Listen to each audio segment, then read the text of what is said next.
பகவதே ஸ்ரீரமணாய. குருவாசகக் கோவை பாகம் 35. அபய நிலைத்திறன். பாடல் 1079. ஆன்ம சுதந்திரம் சேரன்றே நிரந்தரமா தான் மகிழ் சேர் சித்த உபசாந்தம் உண்டாம். வான்மயமை அத்விதமான அவ்வேகாதிபத்திய கருத்தோடு எத்துவித ஆசை பயம் இன்று. ஆன்ம சுதந்திரம் சேரன்றே நிரந்தரமா தான் மகிழ் சேர் சித்த உபசாந்தம் உண்டாம். வான்மயமை அத்விதமான அவ்வேகாதிபத்திய கருத்தோடு எத்துவித ஆசை பயம் இன்று. பாடல் விளக்கம். நிரந்தரமான தன் மகிழ்வில் செறிந்த சித்தோபசாந்தம் ஆன்ம சுதந்திரத்தில் சேர்ந்த அன்றே உண்டாவதன்றி அதன் முன்னர் எவ்வகையிலும் இல்லை. நிரந்தரமான தன் மகிழ்வில் செறிந்த சித்தோபசாந்தம் ஆன்ம சுதந்திரத்தில் சேர்ந்த அன்றே உண்டாவதன்றி அதன் முன்னர் எவ்வகையிலும் இல்லை. அத்துவிதமான அவ்வேகாதிபத்திய கருத்தில் எந்த துவைத வேட்கையும் பயம் விளைவிக்கும்படி செல்லாதாம். அபய நிலைத்திறன் அப்படின்னா பயமில்லாத ஒரு இருப்பு. எல்லா அஞ்ஞானிகளும் பயத்தோடு தான் இருக்கிறாங்க. அவங்க எந்த நிலையில் இருந்தாலும் எல்லாத்துக்குமே ஒரு பயம் இருக்குது. பயம் அப்படிங்கிறது மனதில் இருக்கக்கூடிய ஒரு சலனம். அந்த சலனம் இல்லாமல் சாந்தமான ஒரு நிலையை அடைவது, பயமில்லாத ஒரு இருப்பை அடைவது எப்படி அப்படின்னா ஆன்ம சுதந்திரத்தை அடைந்தால் மட்டுமே பயமில்லாத ஒரு இருப்பில் நாம் நிலைத்து இருக்க முடியும். அதுதான் அபய நிலைத்திறன். இதை தவிர வேறு எந்த வழியுமே கிடையாது. ஆன்மாவில் நிலைத்திருக்கணும், ஞானத்தில் நிலைத்திருக்கணும். தான் பிரம்மம், அகம் பிரம்மாஸ்மி அப்படின்னு உணர்ந்து இந்த ஆன்மஸ்வரூபத்தில் நிலைத்து இருக்கும்போது மட்டுமே பயமில்லாத உபசாந்தம், மகிழ்ச்சி, ஆனந்தம், சச்சிதானந்தம், இந்த ஒரு நிலையில் நாம் இருக்க முடியுமோ தவிர வேறு என்ன பண்ணாலும் பயமில்லாமல் இருக்க முடியாது. இந்த பயத்துக்கு காரணம் எல்லா அஞ்ஞானிகளுக்கும் அடி ஆழத்தில் ஏதோ ஒரு பயம் இருக்குது.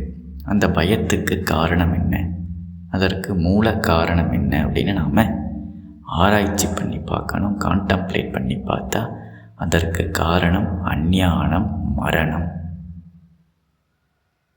எல்லா உயிர்களும், எல்லா நாமரூபமும், என்டையர் பிரபஞ்சமும் காலம், தேசம் அப்படிங்கிற சிறைக்குள்ளே தான் இருக்குது.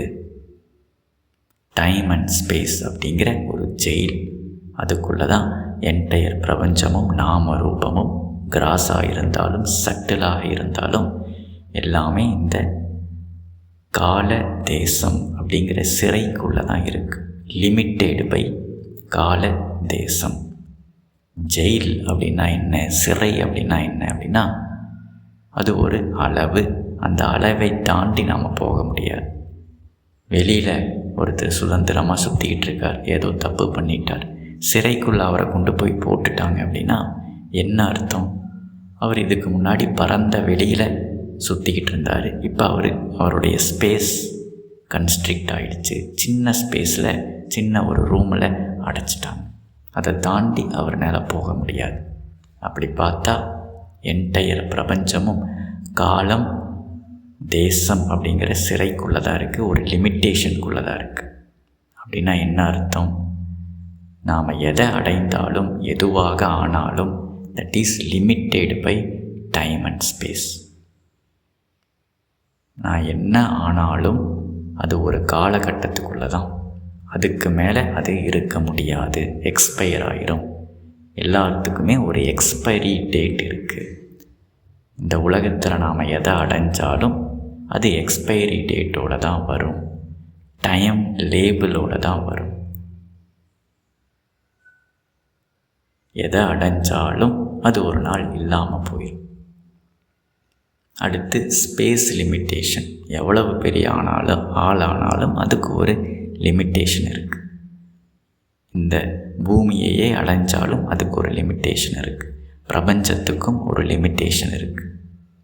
எப்படி ஒரு படம் ஸ்டார்ட் ஆகும்போது, திரைப்படம் சினிமா ஸ்டார்ட் ஆகும்போது எப்போவுமே இந்த காலகட்டம் 1947 கொல்கத்தா, சென்னை அப்படின்னு ஒரு டைம், ஒரு ஸ்பேஸ்.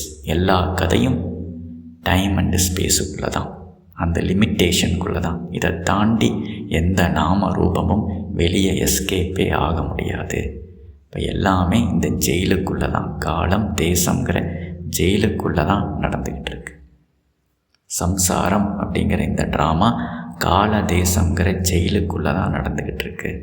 இந்த ஜெயிலுக்குள்ளே இருக்கிறது தான் பந்தம். அப்போ இதில் இந்த ஜெயிலுக்குள்ளே நாம் எதை அடைஞ்சாலும் ஒரு நாள் அது இல்லாமல் போயிடும். அடையிறதுக்கு முன்னாடி நான் இல்லாமல் இருந்தேன், அப்புறம் கஷ்டப்பட்டு ஒரு பொருளை நான் அடைஞ்சேன். ஆனால் அடைஞ்ச பொருள் எக்ஸ்பைரி டேட்டோடு தான் வந்துச்சு. அந்த எக்ஸ்பைரி டேட்டு முடிஞ்சதுக்கப்புறம் அடையிறதுக்கு முன்னாடி நான் எந்த நிலையில் இருந்தனோ அதே இடத்துல வந்து வெறும் கையோடு நிற்க போகிறேன். இதுதான் எல்லாத்தினுடைய நிலைமை.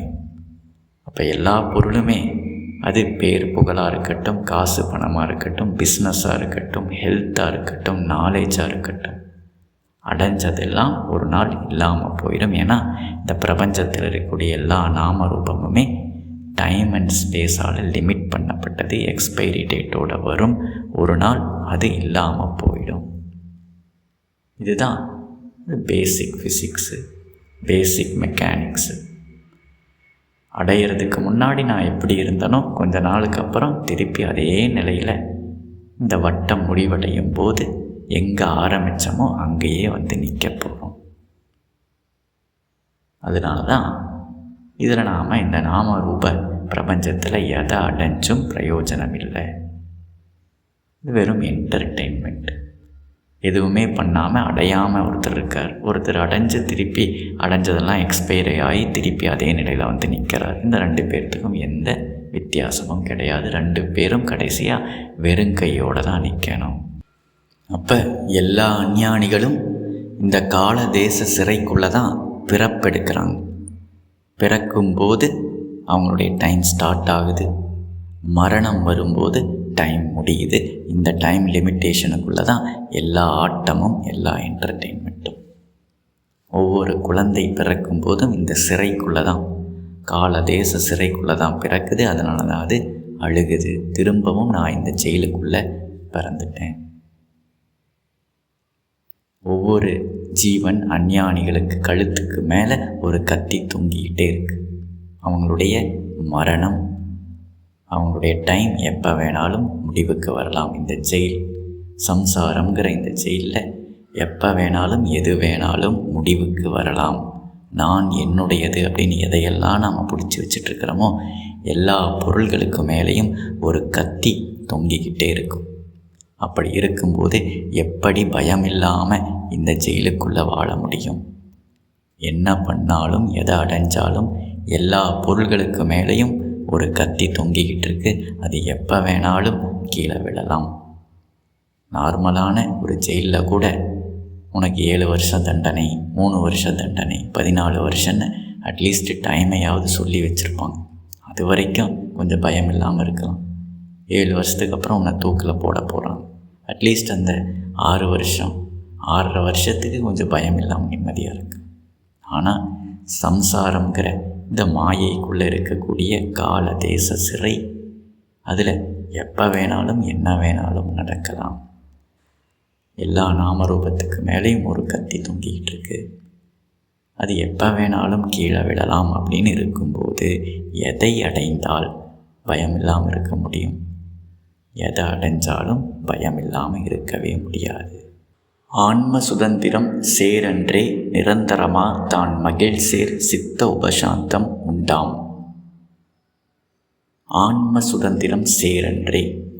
ஆன்மாவை அடைந்தால் மட்டுமே இந்த பயமில்லாத ஒரு தன்மை, சாந்தியை, சித்த உபசாந்த இந்த அமைதியை நாம் அடைய முடியும்.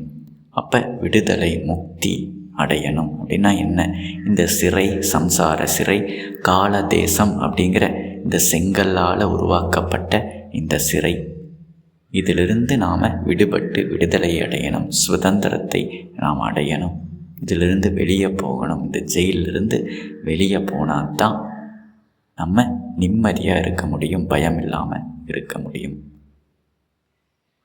இப்போ ஜெயிலிருந்து வெளியே போகணும் அப்படின்னா முதல்ல நாம் ஜெயிலில் இருக்கிறோம் அப்படிங்கிறது தெரிஞ்சால் தான் நாம் ஜெயிலிருந்து வெளியே போகணும் அப்படின்னு நம்ம முயற்சி பண்ணுவோம். நான் ஜெயிலில் இருக்கிறேன்னே எனக்கு தெரியலை, நான் ஒரு ஜெயிலில் வாழ்ந்துக்கிட்டு இருக்கேன், நான் எப்போ ஒரு பயத்தில் வாழ்ந்துக்கிட்டு இருக்கேன், என்னை யாரோ கண்ட்ரோல் பண்ணிக்கிட்டு இருக்காங்க, காலையிலேருந்து நைட்டு வரைக்கும், பிறந்ததுலேருந்து இறக்குற வரைக்கும் எனக்கு யாரோ ஷெட்யூல் போட்டு கொடுக்குறாங்க, இதை பண்ணணும் அதை பண்ணணும், இந்த வயசாயிருச்சுன்னா அதை பண்ணணும், அந்த வயசாயிருச்சுன்னா இதை பண்ணணும்னு என்னை சமுதாயம் கண்ட்ரோல் பண்ணிக்கிட்டு இருக்கு. நான் ஒரு ரூல்ஸ் அண்ட் ரெகுலேஷனுக்குள்ளே பயத்தோட ஒரு ஜெயிலில் வாழ்ந்துக்கிட்டு இருக்கிறேன்னே எனக்கு தெரியலை அப்படின்னா நான் எப்படி சுதந்திரத்துக்காக முயற்சி பண்ணுவேன்? இப்போ 99.99% அஞ்ஞானிகளுக்கு நான் ஒரு ஜெயிலில் வாழ்ந்துக்கிட்டு இருக்கிறேன்னே தெரியலை. பெஸ்ட்டு கைதி, சிறந்த கைதி யார் அப்படின்னா நான் ஜெயிலில் இருக்கிறேன்னே தெரியாமல் இருக்கிறவர் தான் சிறந்த கைதி. ஏன்னா அவர் எஸ்கேப்பாக ட்ரையே பண்ண மாட்டார். ஜெயிலில் இருக்கிறேன்னு தெரிஞ்சால் தான் ட்ரை பண்ணுவாங்க, நான் வெளியே போகணும். ஜெயிலில் இருக்கிறேன்னே தெரியல, அதுக்குள்ளேயே அவங்க கம்ஃபர்டபுளாக வாழ ஆரம்பிச்சிட்டாங்க, அதை தாண்டி அவங்க எதையும் யோசிக்கிறது இல்லை அப்படின்னா அவங்க தான் பெஸ்ட்டு கைதி. இப்போ இந்த ஜெயிலுக்குள்ளே காலையிலேருந்து நைட்டு வரைக்கும், பிறந்ததுலேருந்து இருக்கிற வரைக்கும் எல்லோரும் பிஸியாக இருக்கிறாங்க. 2.5 வயசு குழந்தையிலேருந்து 80 வயசு தாத்தா வரைக்கும் எல்லோரும் பிஸி. ஜெயிலுக்குள்ளே இருக்கக்கூடிய கைதிகளை எப்போவுமே இந்த ஜெயிலர்ஸ் பிஸியாக வச்சிட்ருப்பாங்க, எதையாவது வேலை கொடுத்துக்கிட்டு இருப்பாங்க. ஒரு பிரயோஜனமும் இருக்காது, ஆனாலும் அவங்களுக்கு ஏதாவது ஒரு வேலையை கொடுப்பாங்க. சும்மா இருக்கக்கூடாது, சும்மா இருந்தால் இவங்க ஏதாவது பிரச்சனை பண்ணுவாங்க, யாராவது எஸ்கேப் ஆயிடுவாங்க அப்படின்றதுனால இந்த மாயை என்ன பண்ணும், எல்லாத்தையும் பிஸியாக வச்சுருக்கும். குழியை தோண்ட வேண்டியது, அப்புறம் அதை மூட வேண்டியது.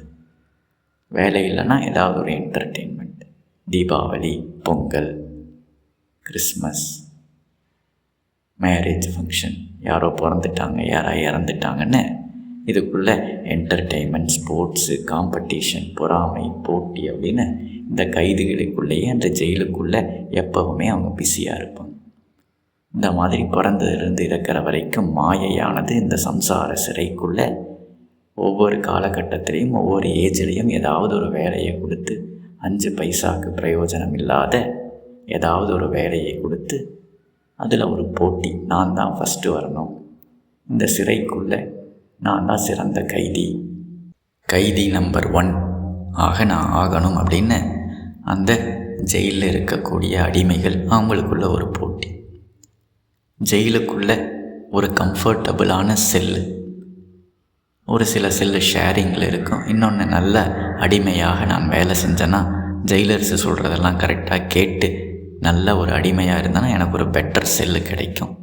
அதில் ஏசி எல்லாம் வச்சு பாயில் படுக்கிறதுக்கு பதிலாக ஒரு பஞ்சு மெத்தை கிடைக்கும், நல்ல சாப்பாடு கிடைக்கும், கூழோ கஞ்சியோ இல்லாமல் பிரியாணி கிடைக்கும். இதுக்குத்தான் இந்த அஞ்ஞானிகள் முயற்சி பண்ணுறாங்க. ஜெயிலுக்குள்ளே ஒரு கம்ஃபர்டபுளான லைஃப், ஜெயிலில் இருந்து வெளியே போகணுங்கிற ஆசை அவங்களுக்கு இல்லை. இந்த ஜெயிலுக்குள்ளேயே சம்சார வாழ்க்கைக்குள்ளேயே ஒரு பெட்டர் கம்ஃபர்டபுளான ஒரு லைஃப்பை தேடுறதுக்கு தான் பேரண்ட்ஸ், டீச்சர்ஸு, சமுதாயம் எல்லாம் என்கரேஜ் பண்ணுது. ஒவ்வொரு குழந்தையும் இந்த ஜெயிலுக்குள்ளே பிறக்கும்போது அழுதுகிட்டே பிறக்குது, திரும்பவும் இந்த சிறைக்குள்ளே நான் மாட்டிக்கிட்டேன், இந்த பயத்தோடு நான் வாழணும். என்ன இவங்க வேலை வாங்குவாங்க, காலையிலேருந்து நைட்டு வரைக்கும் நிம்மதியாக இருக்க விட மாட்டாங்க, என்னை அடித்து அடித்து வேலை வாங்குவாங்க. யார் அடிக்கிறது? வெளியிலிருந்து யாராவது என்னை ஃபோர்ஸ் பண்ணுவாங்க, அல்லது எனக்குள்ளே இருந்தே ஆசையும் பயமும் அப்படிங்கிற இந்த சாட்டை அடி என்னை வேலை செய்ய வைக்கும். அஞ்ஞானிகள் என்ன சொல்கிறாங்க? நாங்களாம் இங்கே சுதந்திரமாக தாங்க இருக்கிறோம், எங்களையெல்லாம் யாரும் கண்ட்ரோல் பண்ணுறதில்ல. அப்படி கிடையாது. வெளியிலிருந்து யாராவது அடித்தா தான் அடிமை கிடையாது, உள்ளிருந்தும் நாம் அடி வாங்குகிறோம். அஞ்ஞானிகள் சொல்லுவாங்க, நானாக வாலண்டரியாக தாங்க பண்ணிக்கிட்டு இருக்கேன், எனக்கு பிடிச்சது தாங்க, நான் ஆசைப்பட்ட வாழ்க்கையை தாங்க வாழ்ந்துக்கிட்டு இருக்கேன். அந்த ஆசை பயம் அப்படிங்கிறது தான் சாட்டை அடி, உள்ளிருந்து விழக்கூடிய சாட்டை அடி. அஞ்ஞானத்தினால விளைந்த இந்த ஆசை பயம் அப்படிங்கிற இந்த 2 சாட்டைகளும் இந்த மனசையும் உடம்பையும் அடித்து ஓட வச்சுக்கிட்டு இருக்கு. கண்ணையும் காதையும் கையையும் காலையும் நிம்மதியாக இருக்க விடாமல், மனசை நிம்மதியாக இருக்க விடாமல் சாட்டையால் அடித்து வேலை வாங்குவது ஆசை பயம். இப்போ நானாக ஆசைப்பட்டு செஞ்சாலும் வேறு யாராவது ஃபோர்ஸ் பண்ணி செஞ்சாலும் நாம் அடிமை தான். உள்ளிருந்து அடி வாங்கினாலும் வெளியிருந்து அடி வாங்கினாலும் அடிமை தான். அப்போ இந்த கால தேச சிறைக்குள்ளே பிறந்த ஒவ்வொரு குழந்தையும் இறக்கிற வரைக்கும் இந்த அடி மேலே அடி வாங்கி பயத்தோட நிம்மதி இல்லாமல் வாழ போகிறோம் அப்படின்னு தெரிஞ்சு தான் அழுதுகிட்டே பிறக்குது. அப்படி அழுதுகிட்டே பிறக்கக்கூடிய குழந்தையை பேரண்ட்ஸு, டீச்சர்ஸ், சமுதாயம் எதுக்கு என்கரேஜ் பண்ணுறாங்க? நீ இந்த ஒரு சின்ன செல்லில் ஷேரிங்கில் பிறந்துட்ட, நீ கஷ்டப்பட்டு முயற்சி பண்ணி ஒரு பெட்டர் செல்லுக்கு போகணும், இண்டிபெண்ட்டான செல்லு. ஒரு பெரிய ரூம் கொடுப்பாங்க இந்த சிறைக்குள்ளே, அதில் ஏசியெல்லாம் வச்சு நல்ல பெட்டு சாப்பாடெல்லாம் போடுவாங்க. நீ வேலை கொஞ்சம் கம்மியாக செஞ்சு இந்த செல்லை நீ அடையணும், அதுதான் உன் வாழ்வில் லட்சியமாக இருக்கும். இப்போ சம்சாரத்தில் காசு பணம் சம்பாதிக்கணும், பேரு புகழை சம்பாதிக்கணும், கைதி நம்பர் 1 பேர் வாங்கணும், இன்னும் 4 பேர் இன்டர்வியூ பண்ணணும், இதைத்தான் நீ அடையணும், இதை அடைஞ்சால் தான் நாங்கள் சந்தோஷப்படுவோன்னு சமுதாயமும் பேரண்ட்ஸ் அவங்க பெற்றவங்களும் இதுக்கு தான் என்கரேஜ் பண்ணுவோம். நீ சிறையிலிருந்து வெளியே போகணும், இந்த சிறைக்குள்ளே பெரிய ஆளாகணும்னு நினைக்காத, இது எந்த பிரயோஜனமும் கிடையாது. திரும்ப திரும்ப நீ இதே சிறைக்குள்ளே பிறந்துக்கிட்டு இருப்ப. இந்த சிறையிலிருந்து வெளியே போகிறதுக்கு முயற்சி செய். இந்த சிறைக்குள்ளே கம்ஃபர்டபுளான லைஃப்பை தேடுறதுக்கு டைம் வேஸ்ட் பண்ணாத, அது முட்டாள்தனம் அப்படின்னு யாருமே அந்த குழந்தைக்கு உபதேசம் செய்ய மாட்டாங்க. ஏன் செய்கிறதில்ல? சிறைக்குள்ளே தான் இருக்கிறோம் அப்படின்னே தெரியலை. இப்போ நாம் அஞ்ஞானிகளை போய் இன்டர்வியூ பண்ணால், நீங்கள் ஜெயிலில் இருக்கிறீங்க, சிறைக்குள்ளே இருக்கிறீங்க, சம்சார சிறைக்குள்ளே இருக்கிறீங்களான்னு உங்களுக்கு தெரியுமா அப்படின்னா, என்னங்க பேசுகிறீங்க அப்படின்னா என்னன்னே எனக்கு தெரியாதுங்க, என்ன உளறிக்கிட்டு இருக்கீங்க அப்படின்னு கேட்பாங்க. அப்படின்னா அவங்களுக்கு நம்ம சிறையில் இருக்கிறோன்னே தெரியல. அதனால் அவங்க எஸ்கேப் ஆகிறதுக்கு முயற்சி பண்ண மாட்டாங்க, என்கரேஜும் பண்ண மாட்டாங்க.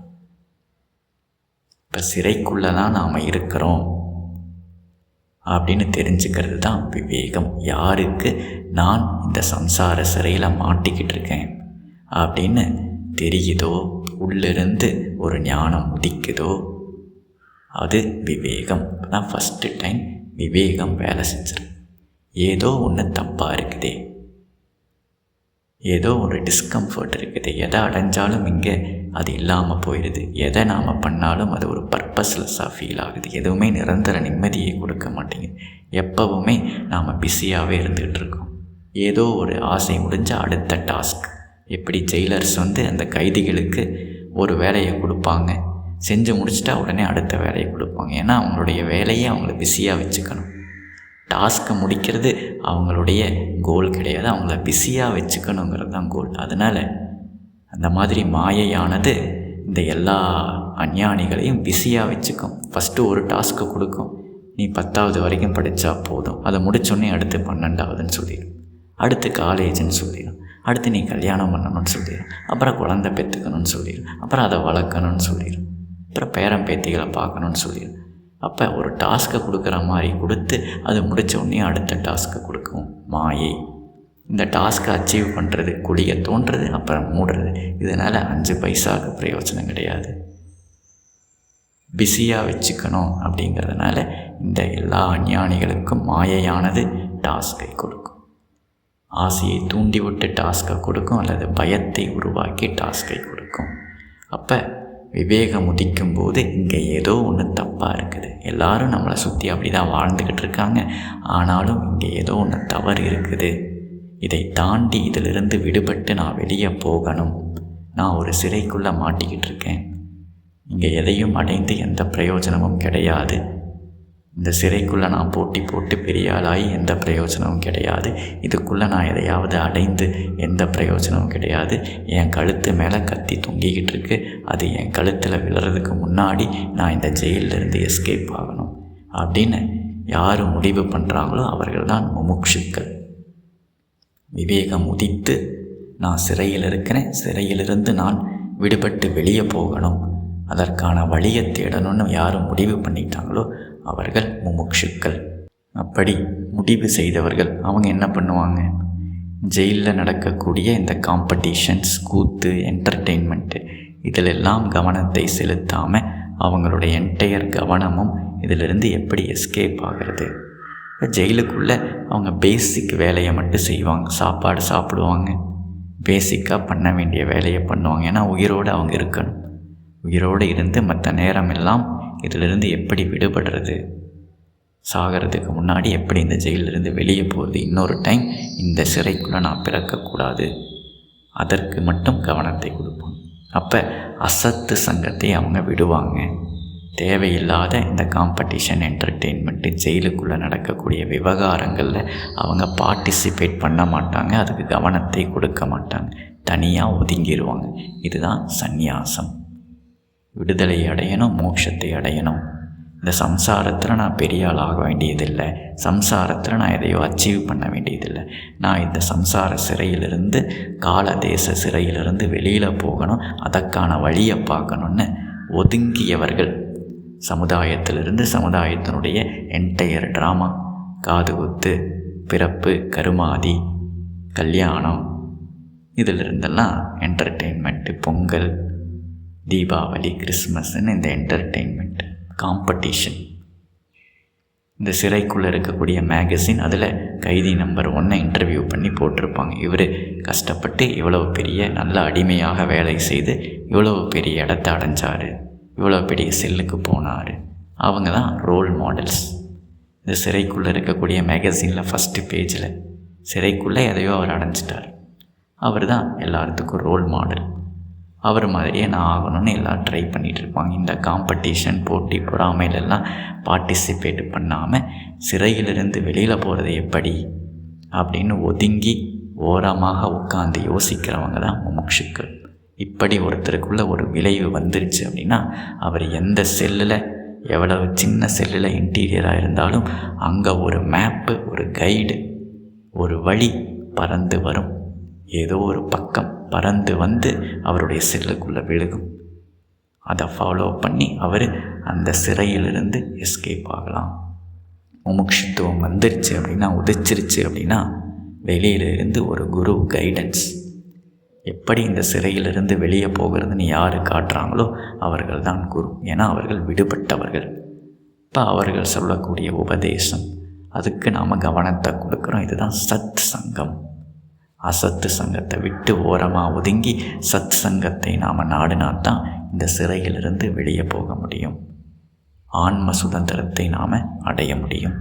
அப்போ ஒரு முமுட்சு ஞானிகளினுடைய உபதேசத்தை கேட்டு எப்படி இதிலிருந்து வெளியே போகிறது அப்படின்னா, நான் அப்படிங்கிறது உடல், மனம், அகங்காரம் அல்ல, நான் ஆத்மா, பிரம்மம் அப்படின்னு இந்த அடையாளம், நாம ரூப அடையாளத்திலிருந்து எசன்ஸ் அடையாளத்துக்கு ஷிஃப்ட் ஆகும்போது இந்த கால தேச சிறையிலிருந்து நாம் விடுபட முடியும். ஒரே ஒரு பொருள் மட்டும்தான், ஒரே ஒரு இருப்பு மட்டும்தான் இந்த கால தேச சிறைக்கு வெளியில் இருக்குது. அது நம்முடைய உண்மை நிலை, ஸ்வரூபம், பிரம்மம். அதுவாக நாம் இருந்தால் மட்டும்தான் இதிலிருந்து எஸ்கேப் ஆக முடியும். வேறு எதுவாக இருந்தாலும் எஸ்கேப் ஆக முடியாது. அப்போ இந்த எஸ்கேப், நான் எப்படி சிறையிலிருந்து எஸ்கேப் ஆகிறது, அதற்கு எனக்கு என்னென்ன ஸ்கில் செட்டு வேணும், நான் எப்படி அதுக்கு தயார்படுத்திக்கிறது? இப்போ சமதமாதி ஷட்கம், சமம், தமம், உபரமம், ஸ்ரத்தா, சமாதானம், இதெல்லாம் எனக்கு வேணும். ஸ்ரவணம், மனனம், நிதித்தியாசனம் செய்து நான் இதிலிருந்து வெளியே போக முடியும். அப்போ காலையிலேருந்து நைட்டு வரைக்கும் அவர் சிறைக்குள்ளே இதற்குத்தான் கவனம் கொடுப்பார், இதற்கு தன்னை தயார்படுத்திக்கிட்டு இருப்பார். வேறு எதுலேயும் ஈடுபட்டுக்க மாட்டார், வேறு எதுலேயும் அவருக்கு இன்ட்ரெஸ்ட் இருக்காது. எப்போவுமே சிறையிலிருந்து வெளியே போகிறத பற்றி தான் அவர் யோசிச்சுக்கிட்டு இருப்பார். அவர் தான் சந்நியாசி, முமுட்சு.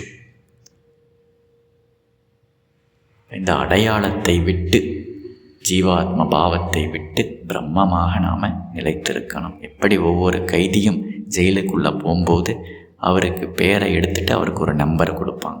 கைதி நம்பர் 1, கைதி நம்பர் 100, கைதி நம்பர் 105. ஏன்னா அவர்கள் தன்னுடைய ஒரிஜினல் ஐடென்டிட்டியை மறந்து இந்த நம்பர் அவங்களுடைய அடையாளமாக மாறும். ஒரிஜினல் ஐடென்டிட்டியை அவங்க மறந்துடணும். அவங்க கைதி, இந்த நம்பர் அப்படிங்கிற புது அடையாளத்தை கொடுப்பாங்க. ஒரு ஐடென்டிட்டி கார்டு, ஒரு நம்பர், புது அடையாளம். அந்த மாதிரி ஒவ்வொரு குழந்தை பிறக்கும் போதும் அதனுடைய அடையாளம், உண்மையான ஸ்வரூப அடையாளம் பிரம்மம் அப்படிங்கிறத மறந்து நீ குமார், நீ ரமேஷ், நீ கவிதா, நீ லக்ஷ்மி அப்படின்னு ஏதோ ஒரு பெயரை கொடுத்து தன்னுடைய ஸ்வரூபத்தை மறக்க வைத்து இந்த பேர் தான் நீ, இந்த உடம்பு தான் நீ, இதுதான் உன்னுடைய யூனிஃபார்ம்னு இந்த சமுதாயம் நம்ப வைக்கும்.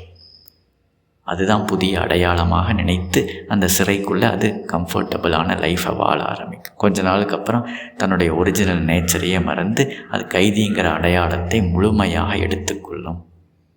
அந்த மாதிரி தான் எல்லா அஞ்ஞானிகளும் தான் பிரம்மங்கிறத மறந்து நான் வெறும் இந்த உடம்பு, மனசு, ஜாதி, அடையாளம், ப்ரொஃபஷ்னல் அடையாளம், இதுதான் நானுன்னு கம்ஃபர்டபுளாக இந்த சம்சார ஜெயிலில் வாழ ஆரம்பிச்சிட்டாங்க.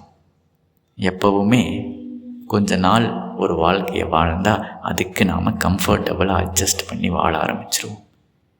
எப்படி இந்த கூவம் நதிக்கரையில் நிறையா பேர் வாழுவாங்க, பயங்கர நாற்றம், கொசுக்கடி. ஆனால் அவங்கள போய் கேட்டால் நாங்கள் இங்கே நல்லா தாங்க வாழ்ந்துட்டுருக்கோம், வேறு எங்கேயும் போக விரும்பலை, எதுங்க இவ்வளோ கஷ்டப்பட்டு வாழ்கிறீங்க. வெளியிலிருந்து யாராவது வந்தால் அவங்களுக்கு கஷ்டம் மாதிரி தெரியும். ஆனால் அங்கேயே வாழ்கிறவங்க அதுக்கு அவங்க அட்ஜஸ்ட் ஆகிட்டாங்க. அவங்களுக்கு அது தெரியலை. அந்த மாதிரி ஜென்மமாக இந்த சிறைக்குள்ளே வாழக்கூடிய அஞ்ஞானிகள் அவங்க இதுக்கு அட்ஜஸ்ட் ஆகிட்டாங்க. அவங்களுக்கு தெரியவே இல்லை நாம் ஒரு சிறையில் வாழ்கிறோம் அப்படின்னு. அதனால் அவங்களுக்கு டிஸ்கம்ஃபர்ட்டாகவே இல்லைன்றதுனால வெளியே போக அவங்களுக்கு விருப்பம் இல்லை. ஆனால் முமுட்சுக்கள் இவர்களோட இந்த பந்தத்தில் வாழாமல் அவங்களுக்கு ஒரு டிஸ்கம்ஃபர்ட் தெரியுது.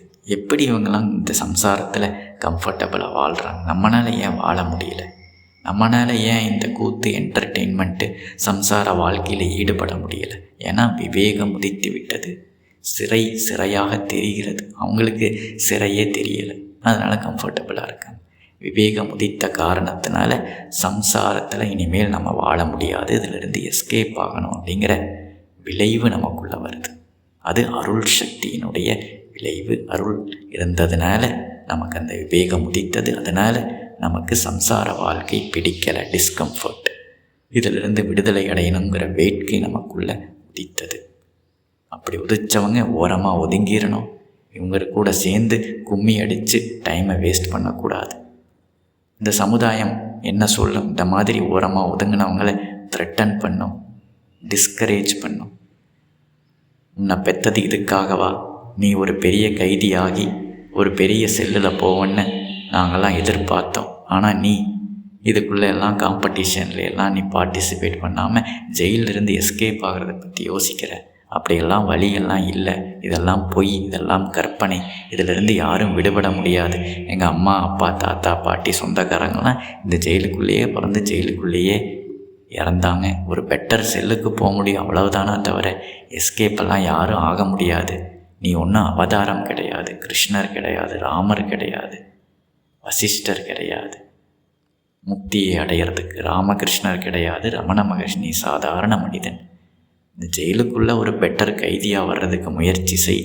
விடுதலை அடைவதற்கெல்லாம் முயற்சி செஞ்சு வாழ்க்கையை வேஸ்ட்டு பண்ணாதுன்னு சமுதாயம் டிஸ்கரேஜ் பண்ணும், த்ரெட்டன் பண்ணும், மரியாதை கொடுக்காது. யார் நல்ல அடிமையாக வேலை செஞ்சு பெட்டரான கைதியாக ஆகிறாங்களோ அவங்களுக்கு தான் இந்த மற்ற கைதிகள் மரியாதை கொடுப்பாங்க. யார் எஸ்கேப்பாக ட்ரை பண்ணுறாங்களோ அவங்களுக்கு மரியாதை கொடுக்க மாட்டாங்க. அப்போ முமுட்சுக்கள் இந்த சமுதாயத்திலிருந்து மரியாதையையோ, ரெஸ்பெக்டையோ, என்கரேஜ்மெண்ட்டையோ எக்ஸ்பெக்ட் பண்ணக்கூடாது. அவங்கள விட்டுறணும், அசத்து சங்கத்தை விட்டுறணும், சத் சங்கத்தை நாடணும். ஞானிகளின் உபதேசத்துப்படி நாம் நடக்கணும், விடுதலையை அடையணும். அப்படி விடுதலை அடைஞ்சால்தான், பிரம்மமாக நிலை பெற்றிருந்தால்தான் இந்த ஆசை பயங்கர சாட்டை அடி, ஜெயிலுக்குள்ளே இருந்தால் ஜெயிலர்ஸ் அடி வாங்கி அடி கொடுத்து நம்மளை வேலை வாங்குவாங்க, சும்மா இருக்க விட மாட்டாங்க. அதை செய் இதை செய், பர்பஸே இல்லாத பிரயோஜனம் இல்லாத வேலையை செய்ய வைப்பாங்க. வெளியில் வந்துட்டால் யாரும் நம்மளை கண்ட்ரோல் பண்ண மாட்டாங்க. பிரம்மமாக இருக்கக்கூடிய ஞானிகள், சுதந்திரத்தை அடைந்தவர்கள், அவர்களுக்கு ஆசை பயங்கர சாட்டை அடி கிடையாது. ஏன்னா நான் பிரம்மம், இருப்பதெல்லாம் பிரம்மம், ஏக ஸ்வரூபமாக இருக்கிறோம், பூரணமாக இருக்கிறோம். இங்கே பண்ணுறதுக்கு ஒன்றும் இல்லை, ஆகிறதுக்கு ஒன்றும் இல்லை, அடையிறதுக்கு ஒன்றும் இல்லை. கர்மம் செய்பவன் நான் அல்ல, எந்த கர்மமும் எனக்கு கிடையாதுன்னு இந்த கர்மாவிலிருந்து, ஆசை பயங்கர சாட்டை அடியிலிருந்து அவங்க விடுதலை அடைகிறாங்க, நிம்மதியை அடைகிறாங்க. அவர்கள் மரணமில்லா பெருவாழ்வு. பிரம்மமாக இருக்கும்போது பிரம்மத்தினுடைய கழுத்துக்கு மேலே எந்த கத்தியும் கிடையாது. அது நிரந்தரமானது, அது சுயம்பு, அதற்கு மரணமே இல்லை, பிறப்பும் கிடையாது, இறப்பும் கிடையாது. அப்போ அதுக்கு பயம் கிடையாது. எல்லா நாமரூபத்து கழுத்துக்கு மேலேயும் கத்தி தொங்குது, அப்போ அது பயந்துக்கிட்டே இருக்கும். எவ்வளோ கம்ஃபர்டபுளான செல்லுக்குள்ளே நாம் போனாலும் அங்கே ஒரு கத்தி மேலேருந்து தொங்கிட்டு இருக்கோம், அதுக்கு எந்த டிஃப்ரென்ஸும் கிடையாது. நாம் ஷேரிங்கில் இருந்தாலும் இண்டிபெண்ட் செல்லில் இருந்தாலும் கத்தியில் எந்த மாற்றமும் கிடையாது. அது அம்பானியாக இருந்தாலும் பிச்சை எடுக்கிறவராக இருந்தாலும் கத்தியில் எந்த மாற்றமுமே கிடையாது. அது தொங்கிக்கிட்டே இருக்கும், எந்த நேரத்தில் வேணாலும் விழலாம். ஆனால் பிரம்மமாக இருக்கும்போது எந்த கத்திக்கும் நாம் பயப்பட தேவையில்லை.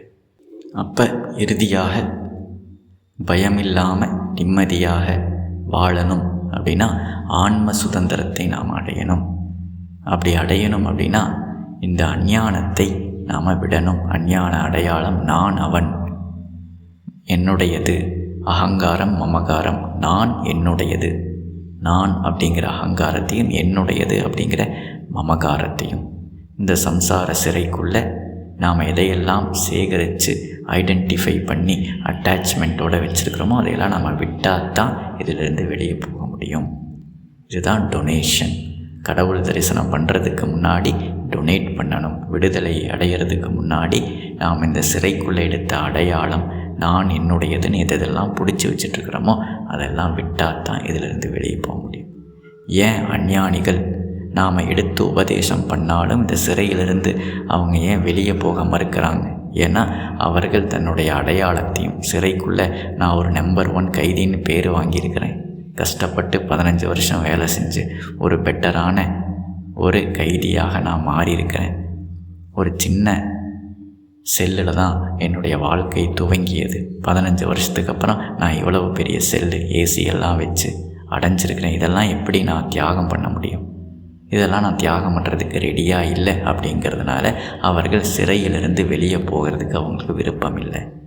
யார் இதையெல்லாம் தியாகம் செய்வதற்கு? இந்த சிறைக்குள்ளே கிடைச்ச எனக்கு அடையாளம், சிறைக்குள்ளே நான் சம்பாதிச்ச விஷயங்கள் எல்லாம் விடுறதுக்கு, அதன் மேலே இருக்கக்கூடிய பற்றுக்களை விடுவதற்கு, நான் எனதுன்னு என்னை வரையறுத்து வச்சுருக்கணும், அதையெல்லாம் விடுறதுக்கு யார் ரெடியாக இருக்காங்களோ, தியாகம் செய்வதற்கு யார் ரெடியாக இருக்காங்களோ அவர்களுக்குத்தான் இந்த ஆன்ம சுதந்திரம் கிடைக்கும்.